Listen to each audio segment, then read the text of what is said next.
BBC Learning Zone. The real test of the evening is for me to be able to say this next title.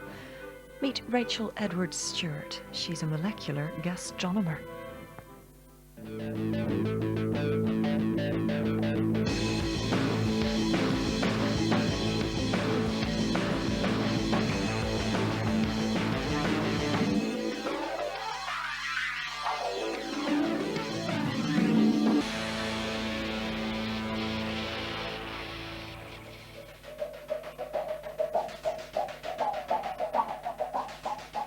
How do you make a drink that is both hot and cold at the same time? How do you make ice cream that tastes of bacon and eggs, or porridge that tastes of snails? For the answer, you need to find a molecular gastronomer.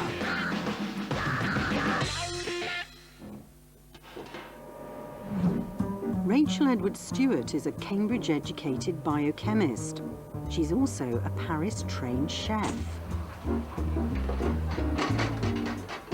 By mixing the two passions of her life, Rachel is carving a new path that she hopes will lead to exciting innovations, not in the lab, but in the kitchens of the world's top restaurants. Molecular gastronomy is the idea of trying to use science to improve and innovate cooking.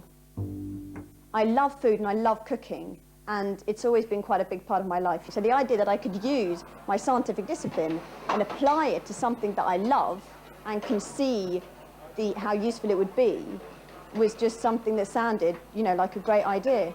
So what is a meal cooked the molecular gastronomy way like?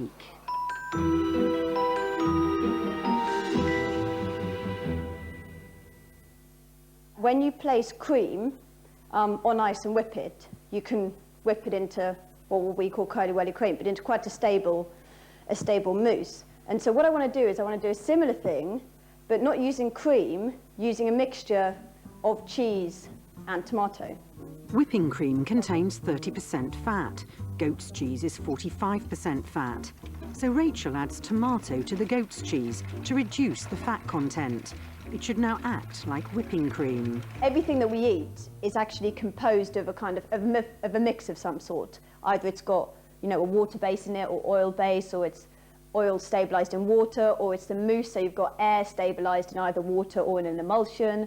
And if you define everything that you eat in terms of what's dispersed in what and what's suspended in what, and how its kind of physical composition is, then you can start to invent new dishes based on these formula using different ingredients. You can deconstruct one dish and then use this to create a brand new dish.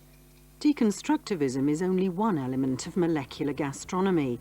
Rachel is studying for a PhD at Nottingham University. I'm trying to use science to improve and innovate cooking.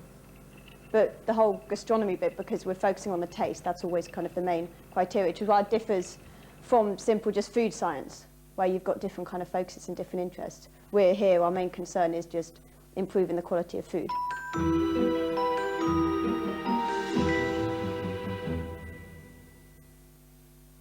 To complement the marinated pork, Rachel plans a hot lentil salad with a difference. Lentils go well with balsamic vinegar, but if it's added as a liquid, the flavour will be dispersed throughout the lentils. By turning the balsamic vinegar into a gel, it will stay separate. So here I've got my agar powder, which I'm going to add. This is my gelling agent. And one of the big advantages about this gelling agent is that actually, once you've formed a gel from it, you can heat the gel without the gel melting. Because they won't melt when heated, the vinegar cubes don't mix with the lentils, but when one's eaten, an explosion of flavour is released. Gelling agents are commonly used in industry.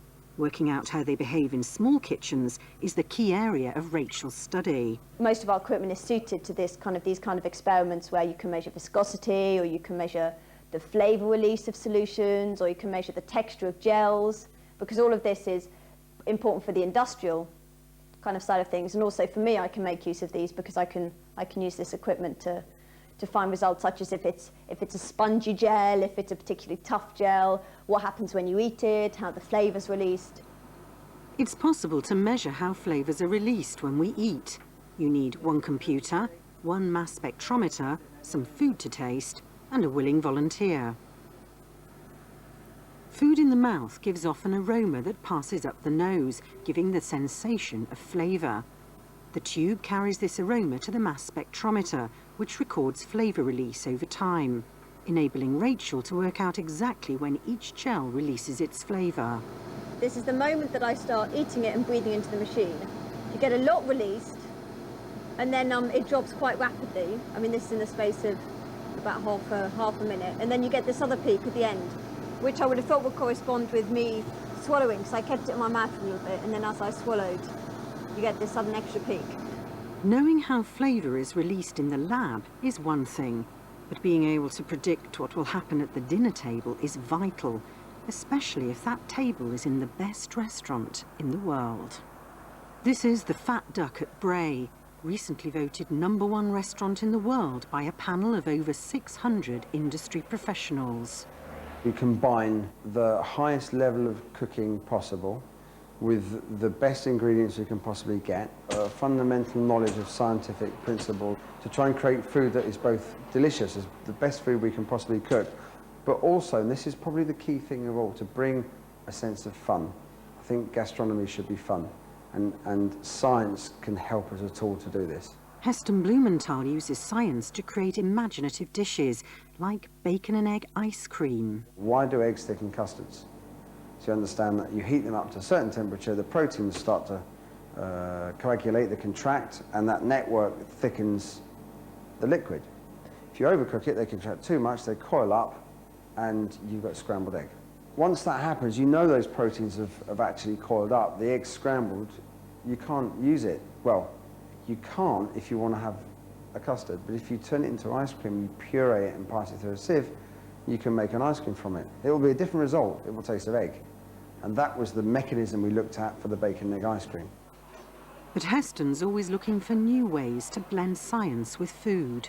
I'd had worked on an idea that you could have one mouthful of food with 3 separate gelling agents, and through the flavour release and controlling the volatility of the 3 flavours that were in the 3 separate gelling mechanisms, and maybe controlling the fat and things like that, it could be possible to create one mouthful of food that has 3 separate flavours.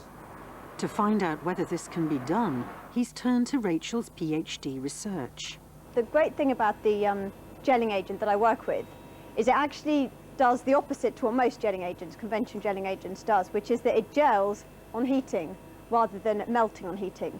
So we've now put these in a water bath at 85 degrees, and we're going to leave them in here for 15 minutes. And as you will see, they're all going to form a gel. But because they're all different types, which is indicated by the different colours, the properties of the resulting gel vary quite a lot in terms of their texture and in terms of the temperature at which they will melt back into the solution. Rachel puts a drawing pin in each test tube and records the exact temperature and time at which each gel melts and the pin drops. This allows her to provide the information the restaurant requires. The control sample is the black gel, and it melts almost immediately. If between the distance between that water bath and here, the gel's melted, then in the restaurant where there's a much longer distance between the kitchen and the restaurant where the clients are eating, then it would have melted way before it would have even got to the plates. The rest of them melt back. Well, the first one that we should see is the blue one, followed by the green one, followed by the yellow one, and the red one, we won't see the pin dropping in that one at all, because it doesn't melt at room temperature, it actually melts below room temperature.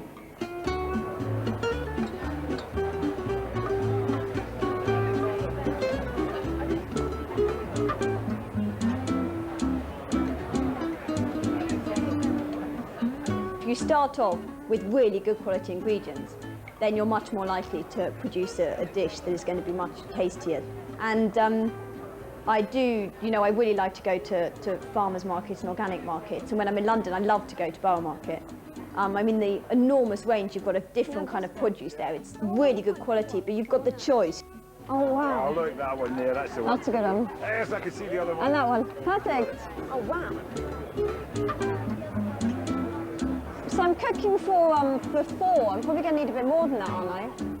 One of the very important things when you're doing the sort of thing that I do, especially when I'm playing around slightly with these chemicals, is you want to make sure the ingredients you're buying are totally natural and they haven't added any kind of artificial agent. Brilliant. Because that may interfere then when you're adding something that you want. There may be some interaction because there's already been some type of stabilizer or some type of gum already added to, you know, to your fruit juice or to your puree. Whereas at least if you're buying it from somewhere like Burrow, you know that what you're buying is totally pure and totally organic.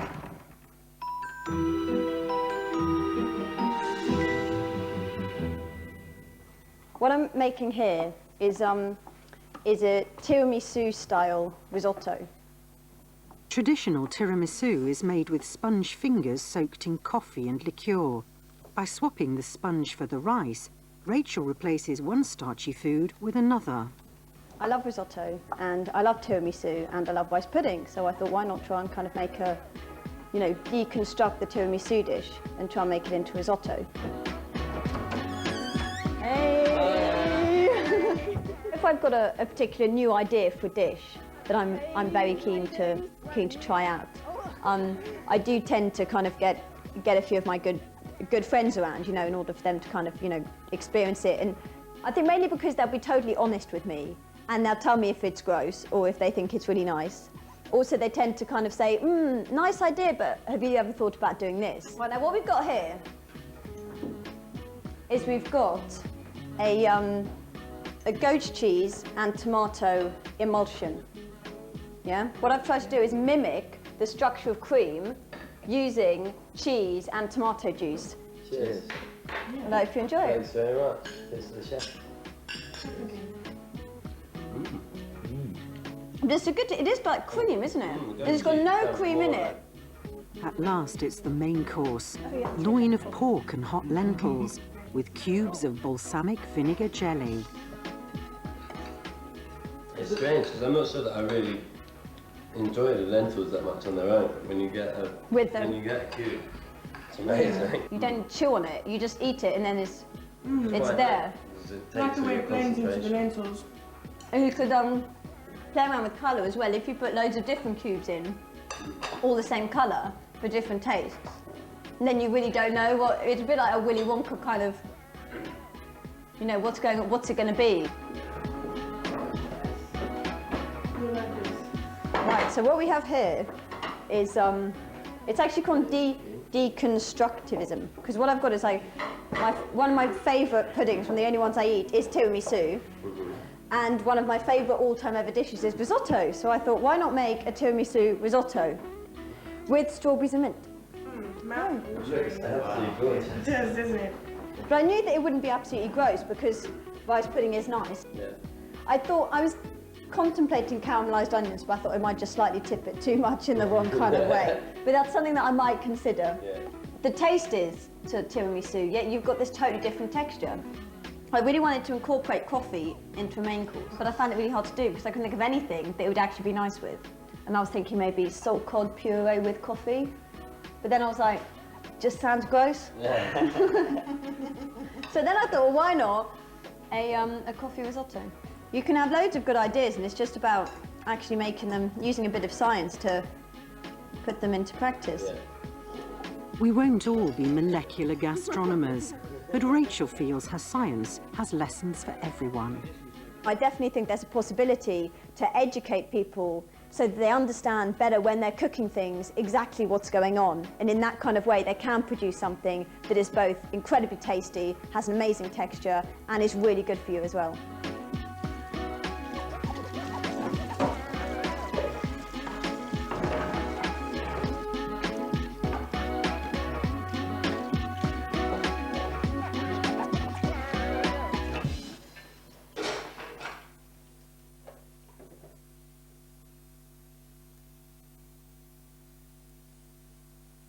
You can learn some surprising stuff on TV. Those aren't actually islands, they're the tops of submerged mountains.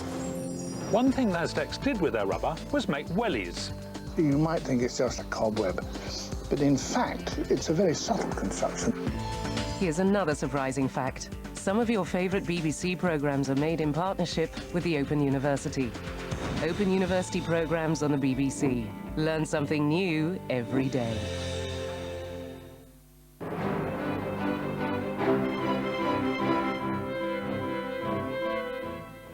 Now on BBC Learning Zone, exploring the link between Creutzfeldt-Jakob disease and bovine spongiform encephalitis.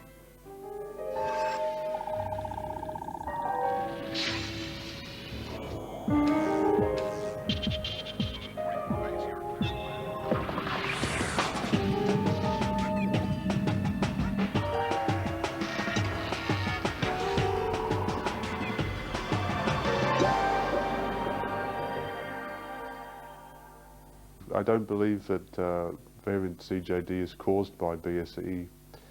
There is good evidence that diseases are very similar, but this evidence doesn't actually prove one caused the other. I think the evidence that VCJD is caused by BSE is now overwhelming.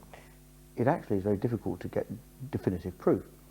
You'd have to do an experiment. You'd have to inject humans with BSE-infected material from cows and prove that they got the same disease as that which we recognise now as VCJD.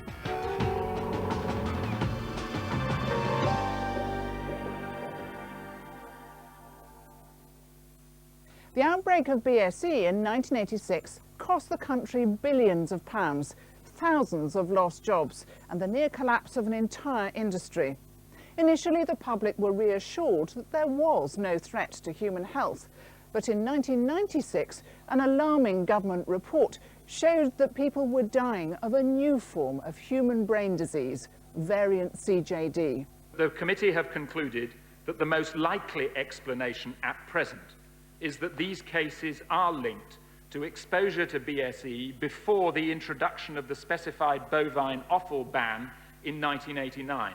To date, over 100 people have died from variant CJD, and yet the cause is still not understood. And some people even dispute the link with BSE. There's a number of different forms of these diseases which affect different animal species. There's this disease called scrapie, which affects sheep and has infected sheep for several hundred years. As far as we know, we've been eating scrapie-infected sheep without harm for all of that period. There's a disease in humans called Creutzfeldt-Jakob disease, which is essentially a disease of old people. Rare disease, affects about 1 in a million people. We don't know what causes the disease.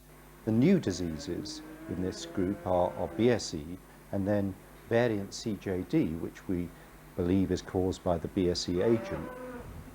One of the first known types of this kind of brain disease is called Kuru. Kuru occurred a long way away from any British farm. Kuru was a disease that affected a particular tribal group in Papua New Guinea. It's the same sort of disease as BSE CJD and was associated with cannibalism. Basically what we think happened, around 1900 somebody developed Creutzfeldt-Jakob disease, but that person, as was the custom in that group, was eaten, and that disease was probably transmitted to a number of other people as a consequence of that practice. What seems to have happened in the case of BSE and variant CJD is that BSE started in Britain sometime in the early 1980s. Its origin is not entirely clear, but it certainly transmits from cow to cow via eating with considerable ease. And one of the ways in which cattle are fed was to take rendered material from a wide variety of species and make sort of pelleted cattle cake out of it. Of course, it's a very long incubation period for BSE, about 5 or 6 years. And so this process was going on very quietly in the background without any cattle actually becoming sick, because they're usually killed and eaten at an earlier time. And so Britain was then hit, as it were, by a large number of infected animals. And really, before we knew about the existence of the disease at all, a fair amount of the beef and beef products had been eaten from animals which were incubating that disease. So what exactly is the evidence that variant CJD did come from BSE in cattle? First of all, there is the epidemiological inference that humans were exposed to a lot of this mad cow disease agent, particularly prior to 1989. All these diseases have one characteristic, which is a very long incubation period. And therefore, if you had a lot of exposure prior to 1989, you would expect quite a number of years before you detected the first cases in humans. Then there's a more important body of evidence, which is experimental science.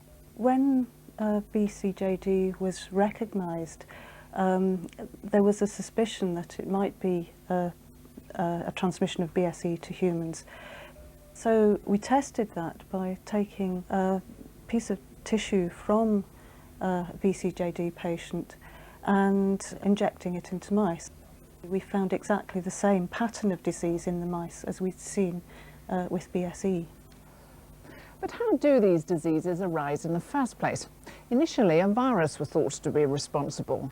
But in 1997, Stanley Proisner of the University of California won a Nobel Prize for the so-called prion hypothesis.